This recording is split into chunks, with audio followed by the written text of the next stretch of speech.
Welcome to Charting Change in Legal. I am Ari Kaplan. I'm an analyst that covers the legal industry, and I'm here with my pal and co-host, Caroline Hill.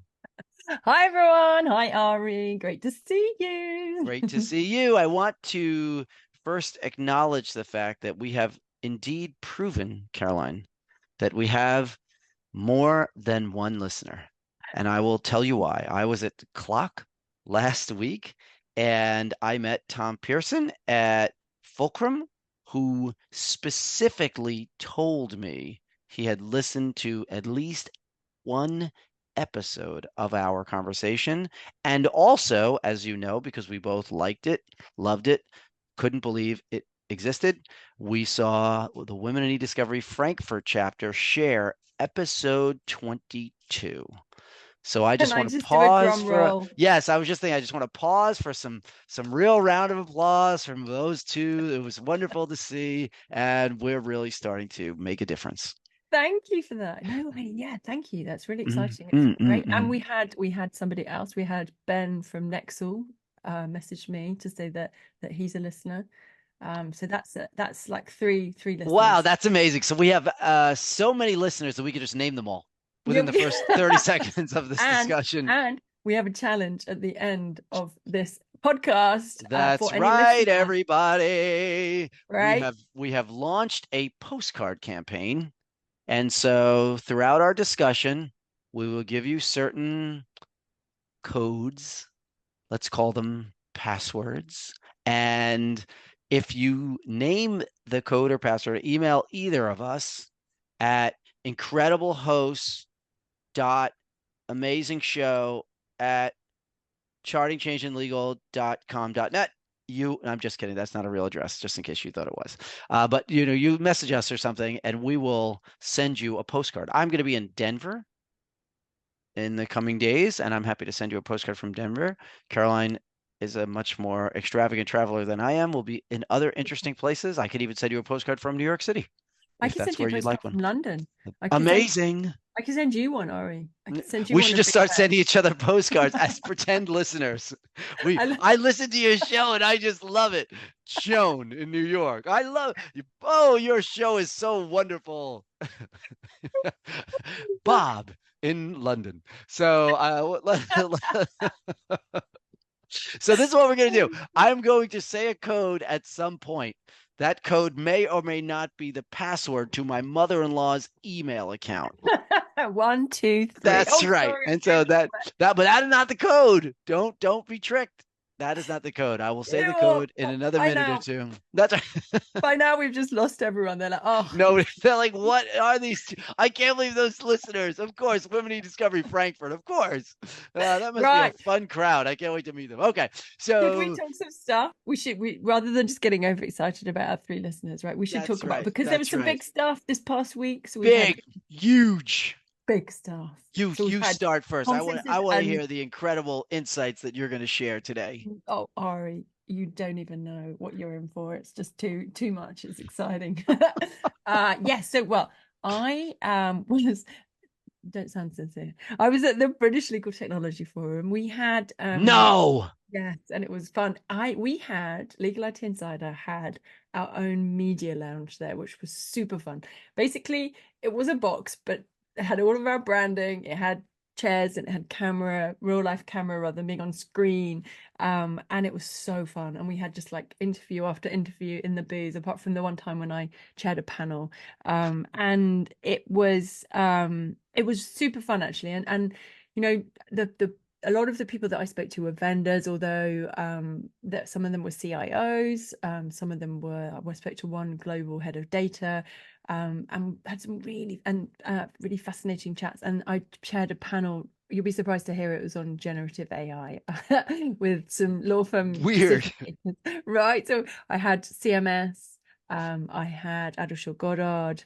I had an independent consultant who used to be head of innovation at Dentons, and they've all been involved in the decision making process over trying out or rolling out Copilot or Co-Counsel. So I was asking them about some of the sort of the background work that they did in terms of, did they do a lot of due diligence, did they do a lot of in terms of governance, all of that kind of stuff. It was super fun. And then in terms of the interviews, because they were so different, it's hard to come up with a theme. I'm actually supposed to be writing it today. But so, but I think perhaps consolidate, if there was one theme that came through, it was sort of from the vendor side, it was sort of consolidation or facilitating things in a much easier way, so that you would have, for companies that have had a lot of consolidation in terms of acquisitions, or have lots of different types of software, they've sort of come to a point where they've got a shared workspace where you can access the data you need in the form of a dashboard, which isn't revolutionary, but if you're a law firm where you've been split in lots of different directions, it kind of is. So that was one really big theme coming through. But yeah, it was super fun. Mm. When you do these interviews, what do you do with them? I'm just thinking tactically because I was a clock and I did a series of interviews and I never really planned it out, but I end up having a conversation with someone like you who's super interesting, and I'll say, you know what? Tell me what's going on at the show. What are you looking forward to? What are the challenges you're hearing? I give a microphone. I always carry my microphones with me and I mix it up and turn it into like a set of clips of audio that I tend to like. I'm just wondering what yours sound a little bit more formal. You have a whole booth with your branding on it. Yeah. Well, so Yeah. what I tried to do is interview people about something that really means something that's not to do with the conference. So, for example, I interviewed Amir Mehdi, who's the global CIO of Barclays. He's actually the ex-global CIO of Barclays. And we talked about, we didn't talk about the show at all, as I tried not to with all of them, only because that makes it have a real shelf life. Amir and um, I tried to get him to tell me about his new job, but he wouldn't. But anyway, but so he, we talked about people. I said, what do you think is the most important? He's a really senior guy, right? He used to be global CIO at Barclays in legal.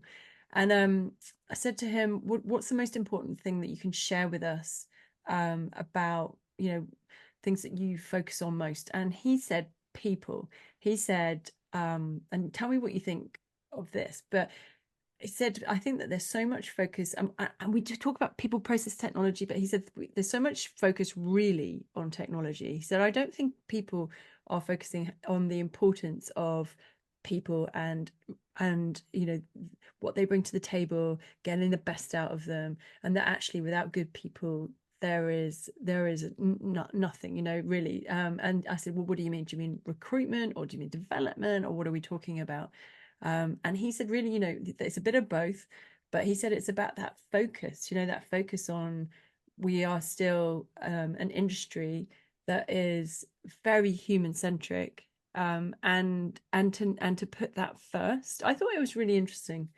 And then another one of my conversations was around diversity. We were talking about some of the work that I've been talked about, and I won't talk about it now, but done with the Say Gap, and I'm putting, making sure that we're creating equal opportunities. Again, that wasn't to do with the conference. So it's about, I tried to focus on things that will be meaningful to people. Your point really resonates with me because I've had lots of conversations over the last few weeks for different reports that I'm releasing or have released, whether they're focused on legal operations or law firm operations. And I'm going to be I mentioned in Denver next week at the ALA conference, and I was just in Las Vegas at the Corporate Legal Operations Consortium conference. And what's been so interesting about the human component is that for years in legal, we have tried to disaggregate legal services. We've tried to figure out what should law firms do, what are third-party providers better sort of equipped to do in a more efficient and effective way. How should we assign tasks to different individuals within an organization? Can you have work that had been done by a junior lawyer now done by a very talented paralegal? And we have, it seems, pushed to this point of a real task disaggregation moment where we're asking not whether the work can be pushed from one talented individual to another, but how much of the work that's being done by a talented individual can a piece of technology do, or how much isn't necessary. And that conversation seems to really be evolving. But as you said, one of the things that came up in a lot of my discussions was we're trying to develop an intake system, let's say in a large corporate legal department, and we want to create an efficiency and route a question to an individual. And we want to do this to a certain point and then no more because we don't want to remove the personal connection, the trust that's built between the human beings. And so there was a really interesting conflict. We want to digitize as much as we can, but only to the point where it doesn't dilute the relationship. And so your point about the humanity of it all is very interesting. And I love that we're focused as an industry on the human part of these discussions. And I think we're increasingly doing that because the technology is becoming so much better, so much more interesting, so much more dynamic. It's so interesting, isn't it? Because so one of the things that someone wanted to talk to me about at the conference was their new client portal, right? Which takes out the contact with, if you're in conveyancing, for example, any contact that a client has with their lawyer will cost money, right? So they, and actually where it's a kind of really process driven thing, where actually you just want to find out the result, right? You just want to find out, has there been an update? Has this report been filed? You don't want to speak to somebody. Like a You don't tracking want, number. Did my package right? arrive or didn't it? Yeah, you don't want that contact, particularly if you're going to have to pay for it, for them literally just to go. And we all know, if anyone has start with lawyers, my goodness, this is, you're just like, you keep it to an absolute minimum. Just say yes. I don't need an explanation. Just say yes or no. So there's that, there's that really clever, well, yeah, it's still clever use of technology to mean that so much of it is automated, particularly in certain areas of law like conveyancing, where you just, and that's particularly where you're dealing with outside, with customers, as opposed to what Amir was talking about with his, perhaps with his own team, but anyway, but so you're sort of automating everything that can be automated, because where there's a cost to it, why would you not? But then, and I think actually, I think that the paying customer, in terms of that relationship, in terms of that, do I want to have my hand held? I think that there are different responses to that, often generational. I get the impression that perhaps the older generation, who are less comfortable with technology, would rather still have that human contact. But again, when there's a cost, they can probably get their, somebody to show them how to use it. And then when it's a kind of a really serious matter, perhaps particularly for a business, you really want those people, right? You want, and you want to hear the voice, and you want to hear the expertise, and where it's sort of a big matter that there's a lot riding on. I think you really want that relationship, is so important. So I think it's about that kind of jigsaw puzzle, isn't it? It's about how can I shave off the time and the cost, and plug in technology in all the right places, but at the same time have the human contact, that big wrapper, that people really need. It also serves as something of a trigger to get the legal team to first recognize that someone they're working with is accessing the data. So they have a question, something is coming up. If they know their client really well, they might know that that's because they have a monthly meeting or they're presenting something to the board or whatever. And it gives them an opportunity to actually follow up, the human touch, and just say, I saw that you were looking at this. If it's helpful, we also I'm happy to send you this, and this, which would also, let's say, be without a cost. And then if you're interested in talking about, I know that some of our clients have been doing X or Y, and use the access to the technology as a business development opportunity, as a client.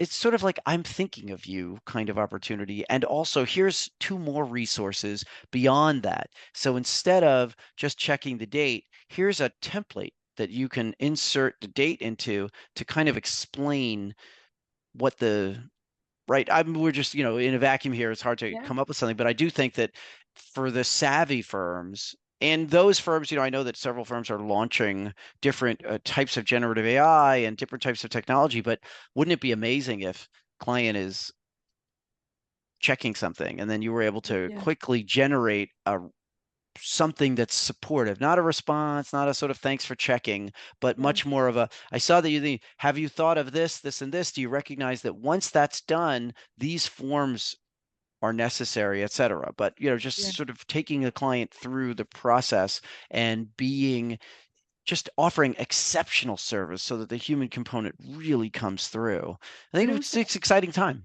but that's, I mean, you saying that it's interesting because that, I mean, lawyers are typically bad at business development, but in theory, that might be something when we perhaps would be, I don't know, speaking to somebody on the phone more or whatever, that might be something that might come up in conversation. Oh, hey, and have you spoken to Bob about this? Or, but when you may lose that when when some portion becomes more automated. I guess, yeah, you do have to find new ways of making sure that you're creating those opportunities that don't come up. But do you know what I wanted to ask you? Because so I found this really interesting. So I'm quite a phone conversation person, like, and I quite like I don't know that, I think it's really hard to generalize, but a lot of lawyers aren't necessarily the pick up the phone type. But I think that it's nice to have the option to just pick up a phone and say, "How are you?" Or, I actually spoke to somebody today, funnily enough,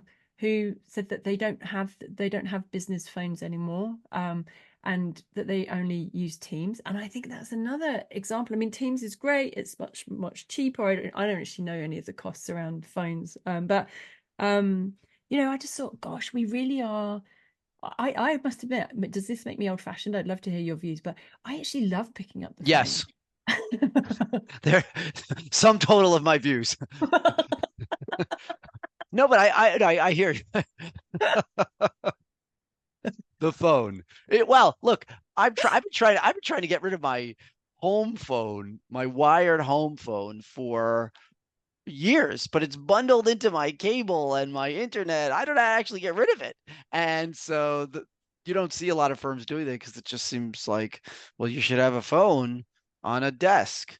That seems logical. However, a lot of firms, maybe it's not your desk, right? It's just anybody's desk. And maybe you're not in all the time. And maybe the idea that there's a phone creates a delay and it's not routed properly. I know of partners who have the firm phone, whatever that phone is, in their homes. So in their home office, so they can work remotely. And it's as if they're in the office from a communication standpoint. Yeah. But I would imagine that that's probably a trend of of sort of limited gadgetry Well, you on your think it's going to desk. go? Do you think we're going to get to the point where everyone will just be using, like, on, like, for example, Teams? Everyone will be using Teams for external calls, and they'll just be like, "Hey," I mean, it Certainly, I've probably, had conversations with people who have Zoom phones, right? So yeah, this is not an unprecedented move, and firms are really starting to think broadly. They're reevaluating their real estate footprint. yeah, People still aren't, all these years later, they're still not back in the office 5 days a week. no, no, So I don't, I'm not surprised. It's not, it's similar to when lots of firms decided, why are we giving you this giant desktop? We'll just give everyone laptops. It's easier, it's cleaner, it's easier to ship. You can take it anywhere. We can make it yeah. secure. Why are we getting busy with this humongous? We'll just give you a screen. Why do we have a computer and how do we mirror the tech? It's an interesting dilemma, but I think that from a cost saving standpoint, you're probably better off investing where we're headed as opposed to where we've been. I think in the short term, and I think the power of conversation is huge. I don't believe that in the short term they're going to be jumping on calls, on Teams calls with everybody all the time externally. Like, I think that we're just not there yet. I think it's quite soon to be doing this. Like, and I actually think that for people not to be able to call you if you've got no phone, I think that you're perhaps currently, I think personally it's just a little bit too soon. I can see exactly what you're saying in terms of direction of travel. But No, right I now, mean, I think you need a phone number and I think you like, need a they don't have a way. phone number. They don't have a phone number. Yeah. So they Well, don't have a thank you for phone number. clarifying this point. I'm thinking there's no phone on the desk. No, no, Okay, sorry. No, great. no, no, They, no, sorry. they Yeah, don't have phone perhaps that was numbers. relevant information at the Mm, beginning. yes, that would have been helpful to me No, before. no, I mean phone number. Like there's no phone number to get hold of them on. So Mm. I was like, oh, because they've had this, it's a vendor. They've had a ton of announcements coming out, and I was like, oh my goodness, I'm this week has been nuts, and I just want to call somebody to go. I don't know what's happening. What's the most important? I haven't got time, but can we just? I would just want to hear your voice and communicate. And there's no number. And I was like, You know wow. who knows? The one thing I want to say is I think that the who really knows what's happening, has their finger on the pulse, is the Women in E-Discovery Frankfurt chapter. And as I think about that, and as I call them out for their wonderful sharing of episode 22 of Charting Change in Legal, I'm going to share the code, which is, 1, 2, 3. it is actually 4321. Should you want a postcard, and you get to choose my awful handwriting, Caroline's beautiful penmanship, 4321. Now, how will they get this to us? Just send us each Oh, we're one gonna of us share a this. message. We'll share this on LinkedIn, and they can Yeah. post the code in the comments. Oh, mind you, then it Oh give no, but people. then everyone that's note to self, do not have Caroline handle security for organization. Post it in the chat. Message us privately. Okay, DM, or an email. Yeah, you're right. Next I am. episode, Caroline and my mother-in-law will be discussing cybersecurity. Thank you, ladies and gentlemen. You've been a great audience. Okay. As I'm thinking about this, the one thing I wanted to try to address was the interesting reliance. So this sort of you mentioned before this idea that we've been in many ways sort of slicing and separating what should a law firm do, what should a vendor do, what do we rely on technology for, what should different individuals within the firm do. I think this is a really interesting interdependence now between the clients and the law firms. The law firms are sort of again gaining an opportunity to give their clients real guidance. You know, law firms are looking to their clients are looking to their law firms to see how are you using certain tools, automation tools, AI, generative AI, separating the two to try to come up with some distinction between those. And, you know, considering that, you know, this is a, if the law firm is willing to assume the risk and they're willing to check the work, we're happy to use it. And so I just think that there's a really interesting opportunity for law firms to provide a certain level of guidance to their clients who are struggling with all the emerging technology that's happening right now.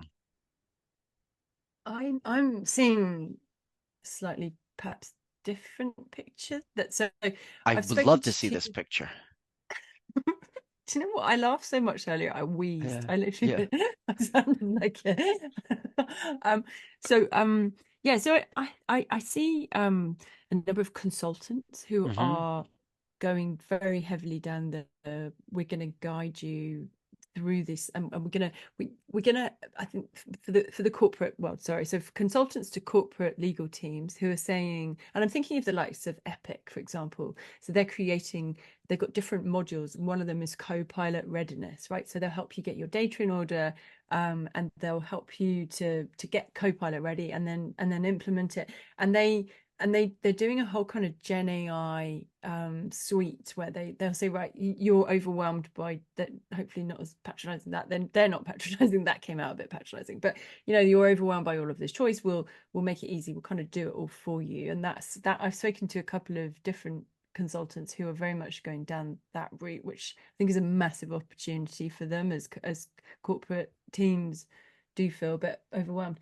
I think law firms, I feel, yes, I agree with you that there's an opportunity. I don't know. I'd be fascinated to hear how many of them are going down that advisory route as opposed to looking very internally at what their own arrangements are and what that means and what they're allowed to do. And there's still sort of there's some action, there's some rolling out more incidences of Copilot. We saw DWF roll out Copilot globally today. Clifford Chance did it in February. much more movement. But I think that, they're still sort of, thinking about, right, how do we use it? And I do think that there's a potential for corporate teams to do more in-house. What that actually looks like right now isn't clear, but I've heard corporate teams speaking along those lines. So yeah, but usually there would be a massive. I do think whatever happens, I think there's a massive opportunity for work, right? So there's so much flux in the market, and as we saw with COVID, right? Everyone thought, oh, COVID's going to result in like a massive dip in opportunities. I think actually for the legal sector, where there's a lot of flux going on, it's great for business, right? So you're going to have lawyers who are going to be advising, certainly, yeah, there will be an advisory role for sure. They'll be advising in terms of the front end on privacy and all of these kind of things, and then on, let's be honest with you, some of the mistakes that are going to happen. There's going to be the litigation, and there's going to be a lot of work that comes out of this. I'm sure. I'm Yeah, sure and you're right. I don't necessarily mean that the law firms are going to have some sort of practice. I think that what you're starting to see because of the closeness of the relationship, the trust between the firm and their clients, as a and yes, there's certainly many successful vendors that are working on generative AI initiatives and advising people on that regard and kind of cleaning up their data, et cetera. But what I have been increasingly hearing is, do you feel comfortable if I ask a question to someone in a corporation, do you feel comfortable with your law firm using some sort of generative AI or other advanced technology? Increasingly, it won't be a hard no. It'll say, well, the law firm will have to stand by, right? It has its own insurance and risk management protocols and policies. It'll have to stand by, but we'd like to know how they're doing it, where there are advantages, because we want to make sure that the work is done right. And also we'd like to learn. So there's this opportunity for the law firm in the course of the ordinary work to strengthen the connection to the client. That's what I'm saying. I'm not suggesting there's something new, but Yeah, that stronger relationship will often lead to additional opportunities. It'll also give them the chance to know their client better, which will give them the chance to then make suggestions that the client may adopt, that may result in more work, that may give different opportunities for the firm. But I just think that firms that show their clients what they're doing and in the process help the client, educate the client, help the yeah, client's team. And the clients are increasingly wanting different individuals in meetings, assuming they're not billing them, right? So I often hear from senior leaders in law departments that it would be great if the firm's pricing person or innovation person or other expert was in there talking about it, because then we'd have a sense of how this matter is going to go, what the strategy is going to be that's different than another law firm, as a way of creating some distinction, right? Creating a competitive advantage. yeah, So I think it's been really uh, like shifting, like ever shifting, and yeah. that this shift is good, right? The uncertainty kind of creates a need Opportunity. for advice at work. Yeah. Yeah. Okay. Interesting. Hmm. Do you know what, Ari? Hmm. We've talked but like we've been pretty good today. Like we've talked for quite some considerable time today. I think Yes. so last week I think you had to go do something, and this week I've really enjoyed talking for longer. We, and I too. And so let's hope that the other listeners who, Tom Pearson, for example, and let's hope that Tom has enjoyed this discussion as much as we have, because Hi, Tom. I know is a tremendous group in the Women in E-Discovery Frankfurt chapter that are just, can't believe all the shout outs. And so I really appreciate that. Well, Well, I look forward to being overwhelmed by requests for it's postcards. gonna I don't even know if I'll be able to get enough stamps, You but I probably will won't. try. I will try, and hopefully the altitude is fine in Denver, where I'll be sending the postcards from, and that the And, people in the and I'm hotel gonna will send them for me. and I'm gonna go elsewhere to try and find another job as head of security. Yeah, yes, As you fired please. me. And I've messaged my mother-in-law. She will be in touch. She can't believe I gave out her password right here on this, worldwide broadcast. So All right. anyway, Pleasure. So great chatting Always. with you. Yes. Thanks everyone for joining us Thanks, for this everyone. episode of Charting Charting Change change in legal. Legal. Wow, we're super in sync. All right. Thank you, Caroline. Take care. Bye. Bye.